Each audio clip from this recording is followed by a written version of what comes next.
लूका रचित सुसमाचार 20वां अध्याय।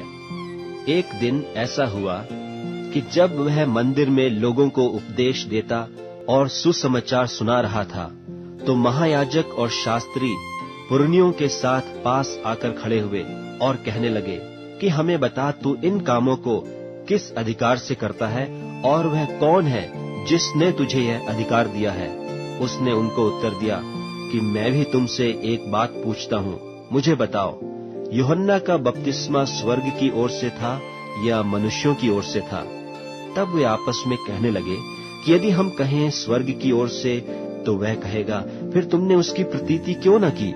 और यदि हम कहें मनुष्यों की ओर से तो सब लोग हमें पत्थरवाह करेंगे, क्योंकि वे सचमुच जानते हैं कि यूहन्ना भविष्यद्वक्ता था।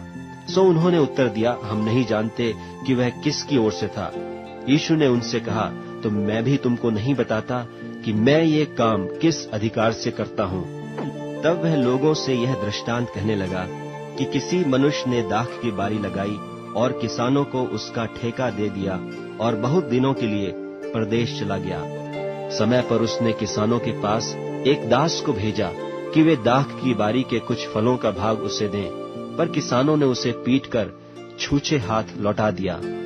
फिर उसने एक और दास को भेजा और उन्होंने उसे भी पीटकर और उसका अपमान करके छूछे हाथ लौटा दिया। फिर उसने तीसरा भेजा और उन्होंने उसे भी घायल करके निकाल दिया। तब दाख की बारी के स्वामी ने कहा, मैं क्या करूं? मैं अपने प्रिय पुत्र को भेजूंगा, क्या जाने वे उसका आदर करें।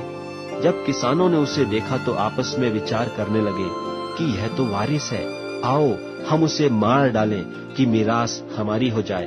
और उन्होंने उसे दाख की बारी के बाहर निकालकर मार डाला। इसलिए दाख की बारी का स्वामी उनके साथ क्या करेगा? वह आकर उन किसानों को नाश करेगा और दाख की बारी औरों को सौंपेगा। यह सुनकर उन्होंने कहा, परमेश्वर ऐसा न करे।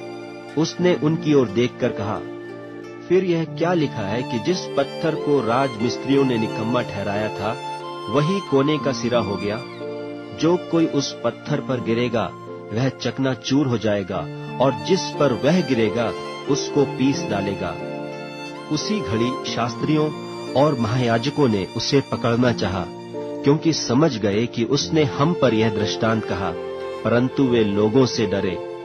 और वे उसकी ताक में लगे और भेदिए भेजे कि धर्म का भेष धरकर उसकी कोई न कोई बात पकड़ें कि उसे हाकिम के हाथ और अधिकार में सौंप दें। उन्होंने उससे यह पूछा कि हे गुरु, हम जानते हैं कि तू ठीक कहता और सिखाता भी है और किसी का पक्षपात नहीं करता, वरन परमेश्वर का मार्ग सच्चाई से बताता है।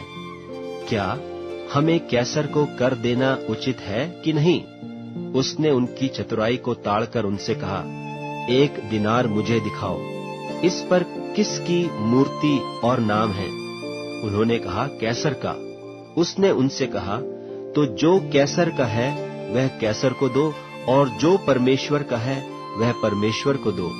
वे लोगों के सामने उस बात को पकड़ न सके, वरन उसके उत्तर से अचंभित होकर चुप रह गए। फिर सदूकी, जो कहते हैं कि मरे हुओं का जी उठना है ही नहीं, उनमें से कितनों ने उसके पास आकर पूछा कि हे गुरु, मूसा ने हमारे लिए यह लिखा है कि यदि किसी का भाई अपनी पत्नी के रहते हुए बिना संतान मर जाए, तो उसका भाई उसकी पत्नी को ब्याह ले और अपने भाई के लिए वंश उत्पन्न करे। सो 7 भाई थे। पहला भाई ब्याह करके बिना संतान मर गया।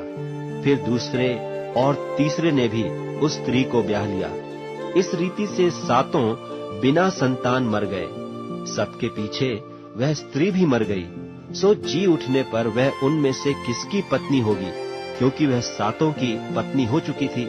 यीशु ने उनसे कहा कि इस युग के संतानों में तो ब्याह शादी होती है, पर जो लोग इस योग्य ठहरेंगे कि उस युग को और मरे हुओं में से जी उठना प्राप्त करें, उनमें ब्याह शादी न होगी।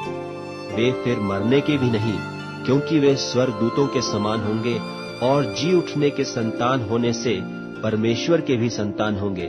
परंतु इस बात को कि मरे हुए जी उठते हैं, मूसा ने भी झाड़ी की कथा में प्रकट की है कि वह प्रभु को इब्राहिम का परमेश्वर और इसहाक का परमेश्वर और याकूब का परमेश्वर कहता है।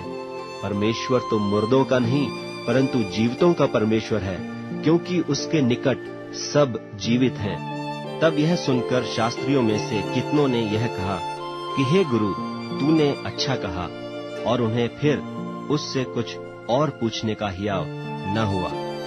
फिर उसने उनसे पूछा, मसीह को दाऊद का संतान क्यों कर कहते हैं? दाऊद आप भजन संहिता की पुस्तक में कहता है कि प्रभु ने मेरे प्रभु से कहा, मेरे दहिने बैठ, जब तक कि मैं तेरे बैरियों को तेरे पांवों के तले न कर दूं। दाऊद तो उसे प्रभु कहता है, तो फिर वह उसकी संतान क्यों कर ठहरा? जब सब लोग सुन रहे थे तो उसने अपने चेलों से कहा, शास्त्रियों से चौकस रहो, जिनको लंबे लंबे वस्त्र पहने हुए फिरना भाता है और जिन्हें बाजारों में नमस्कार और सभाओं में मुख्य आसन और जेवनारों में मुख्य स्थान प्रिय लगते हैं। वे विधवाओं के घर खा जाते हैं और दिखाने के लिए बड़ी देर तक प्रार्थना करते रहते हैं। ये बहुत ही दंड पाएंगे।